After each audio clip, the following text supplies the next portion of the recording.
Hey, what's up, YouTube? We're finally closing in on the end of the NBA season. The All-Star weekend has come and gone, and we're looking at the closing 20 games of the season. And finally, these teams are having something to play for. Over the course of an 82-game season, it feels like teams sometimes don't have a reason to play.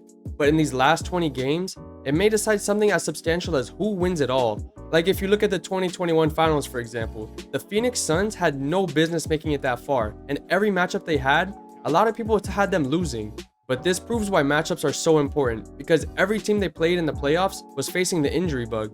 In the first round, they faced the Lakers, who had Anthony Davis and LeBron James in and out of the lineup. In the second round, they faced the Nuggets with only Jokic. He had no help, no Jamal Murray, no Michael Porter Jr., and they just beat up on them. And in the conference finals, they faced a Kawhi-less Clippers who just barely escaped the Jazz by the skin of their teeth. Although they didn't end up winning it all, they took 2 games in the finals. A lot of teams would die for that. And this season, the standings are so close that these last 20 games are going to determine so much about these next couple months in the league. Now, I don't think the play-in is all bad, but I want to begin with what I dislike about the play-in. And just to make it clear from the start, I hate that it prevents teams from blowing it up at the trade deadline. These middle-of-the-pack teams, especially in the East, like the Wizards, Raptors, Bulls, and Pacers, none of them made moves at the trade deadline. And I wish they would have to pick a direction of either win now or build through the draft. Teams like the Indiana Pacers in recent history have struck gold by trading for Tyrese Halliburton and drafting Bennedict Mathurin. Yet at this trade deadline, they didn't decide to trade Buddy Hield and Miles Turner, even though they would have gone for so much on this trade market. At one point in the season, this Indiana Pacers team was the 4th seed, but because of injuries and regression to the mean, they've fallen down to the 12th seed, and I just wish that at the trade deadline, they would have blown it up and committed to Tyrese Halliburton and Ben Mathurin. I'm starting to give up on this Bulls core. It's hard to grade them without Lonzo Ball, but they're currently sitting in the 12th seed behind the Raptors and the Wizards. That's bad. Speaking of the Raptors, at the trade deadline, it seemed like every one of their players was on the move, yet they moved none of them. In fairness, they did trade for Jakob Poeltl, and I think that actually was a big trade that can help them in the second part of the season. But players like OG Anunoby, Gary Trent Jr., Fred VanVleet, we all thought they were all on the move, yet not one of them moved.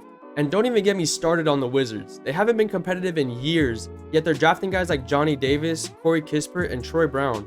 This is what I mean by being directionless. Either you compete, or you get a higher draft picks, or else you just stay in the middle of the pack like the Wizards have. And I believe the play-in is enabling this because they just want to fight for that 10th seed in order to have that play-in game and try to sneak into that 8th spot. But like I said, the play-in isn't all bad. If you just take a look at the Western Conference, you see why the play-in is a genius idea. The race in the West is so close, all the way from the 6th seed down to the 13th seed. And why it's different in the West is because I actually think these teams can compete, unlike how I perceive the Bulls in the East.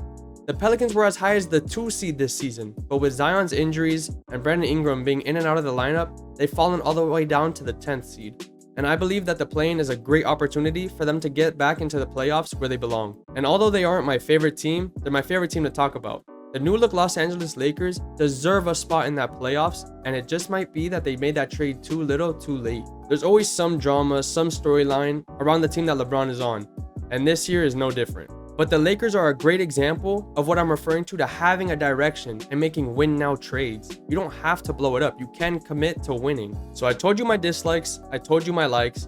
Now let me get into my hopes for this season and the play-in.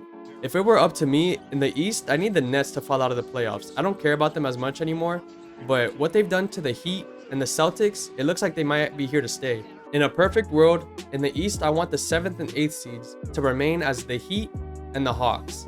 In the West, I'm absolutely preying on the downfall of the Clippers and the Utah Jazz, and I hope that the Pelicans and the Lakers can sneak in.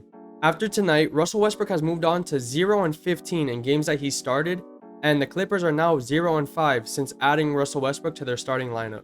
Deep down, Westbrook is still a Laker. He's just doing an inside hit job for the Lakers against the Clippers to take them out of there. As far as the Pelicans, it will be a heartbreaker to see them miss the playoffs. They really deserve a spot there. They just have the injury bug this season. My biggest takeaways from this is that I really don't want to see the Wizards or the Jazz make that 8th seed in either conference. So there you have it. These last 20 games are going to be so important and might have a lasting impact as big as who wins the championship. You have my takes on the play-in, the good, the bad, and what I hope to see this season. Ultimately, I think the play-in is a great thing and I hope it's here to stay. If you enjoyed this video, make sure to subscribe, like, and check out all my other stuff. Thanks for watching.